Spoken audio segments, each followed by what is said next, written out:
On May 25, 2026, for the first time since the war began, Russian authorities shut down a civilian airport. Not in Ukraine, not near the front.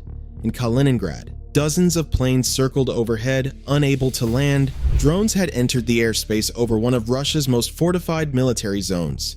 Nobody claimed responsibility, and Russia said nothing. This is Kaliningrad, a strip of Russian territory wedged between Poland and Lithuania, completely cut off from Russia itself. Home to 1 million people, a Baltic fleet, nuclear-capable missiles, and what was once the most concentrated military power Russia had on NATO's doorstep. For decades, it was Putin's ultimate leverage. The pistol pointed at Europe's heart. Every time a NATO country stepped out of line, a threat. Every time sanctions tightened, a threat. Kaliningrad was the card he always had left to play. But that card has been quietly taken from his hand, and he can't get it back.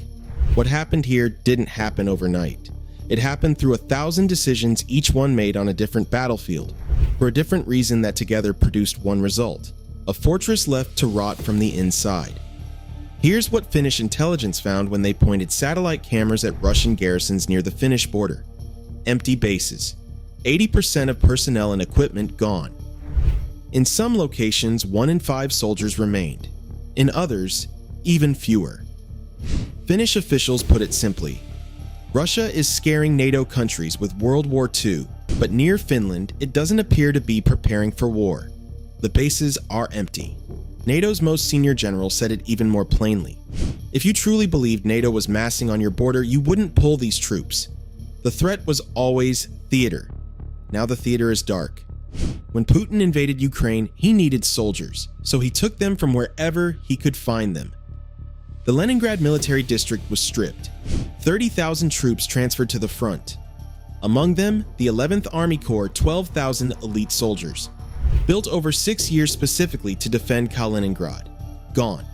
Sent to die in the mud of the Donbass. Then came the air defense systems. Britain's intelligence services confirmed it. Russia pulled S-400 batteries from Kaliningrad and sent them to Ukraine to replace losses. The S-400 was Kaliningrad's Shield, a missile system with a 400-kilometer reach that once dominated Lithuanian and Polish airspace. When it was gone, the sky above Kaliningrad became an open question. And open questions in warfare are invitations. British intelligence called this what it was.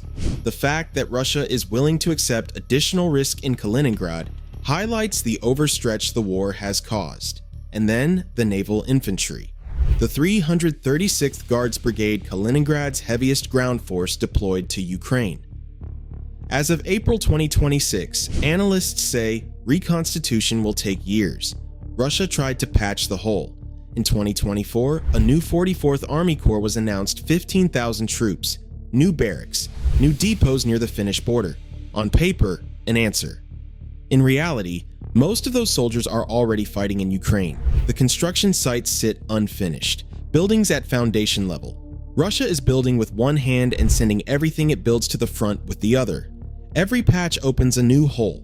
Putin didn't just take Kaliningrad's soldiers, he took its shield.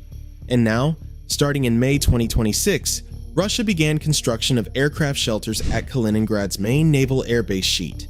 Metal structures designed to protect jets from drone strikes. Sheet metal, for a base that once sat under one of the most powerful air defense umbrellas on Earth.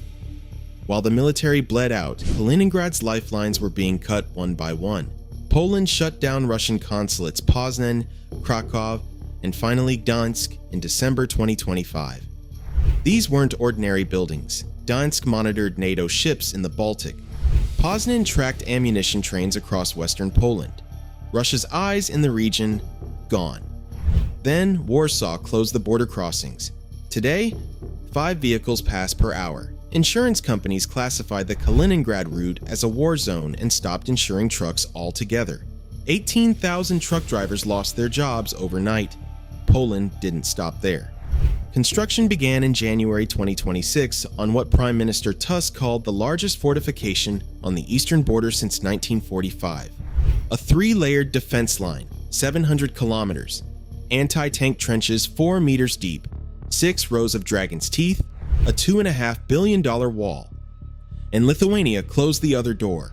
The railway that fed Kaliningrad, fuel, cement, steel, food began to dry up.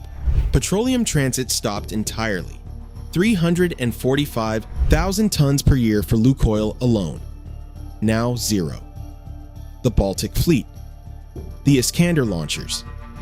They all need that fuel. But the deepest cut was energy. The Baltic states disconnected from the Soviet-era shared power grid and joined Europe's network. Kaliningrad became an energy island. Now it runs on a floating LNG terminal. One ship. One ship in a sea that freezes in winter. In November 2025, ice came early. Icebreakers forced through only 2 deliveries. Each one kept the city running for 12 days. 12 days. Inside Kaliningrad, the consequences aren't abstract. The factory that once assembled BMWs and Hyundais empty. Sanctions severed the supply chain. Production lines shut down. The city they once called Russia's Detroit fell silent. A bag of cement costs 3 times what it did before the war. Sea freight runs 6 times more expensive than road transport, a surcharge locals have started calling the enclave tax. Regional inflation hit over 10%. A third of local businesses are planning to close, and the people are leaving. Not west, those borders are shut. East, into Russia. Estimates put the number between 100 and 150,000 since 2022.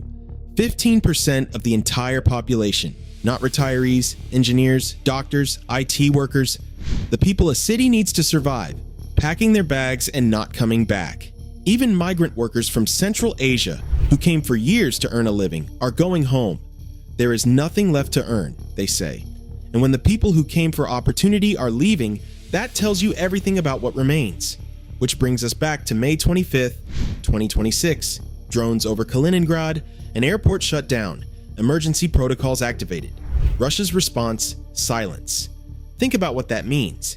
This is the region Russia threatened NATO with for decades. The place where Iskander missiles sit, capable of reaching Warsaw, Berlin, Stockholm.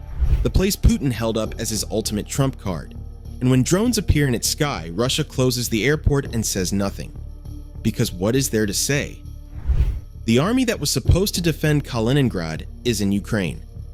The missiles that were supposed to defend its airspace are in Ukraine. The troops built to hold this territory gone, reconstituting for years. Russia is trying to bluff with an empty hand. And every capital that borders the Baltic Sea knows it. Putin's dilemma is now permanent. He cannot abandon Kaliningrad.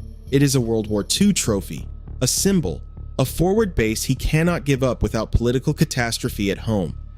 But he cannot hold it either. Not really. Not anymore. The fortress has become a prison. 1 million people locked inside a territory that is slowly being strangled by sanctions, by geography, by the war Putin started and cannot finish. Real power is not who you can threaten. It is what you can sustain. And Kaliningrad right now can sustain almost nothing. The rail lines will be ripped out by 2030. The gas agreement expires that same year. The army won't come back anytime soon. And the drones keep coming.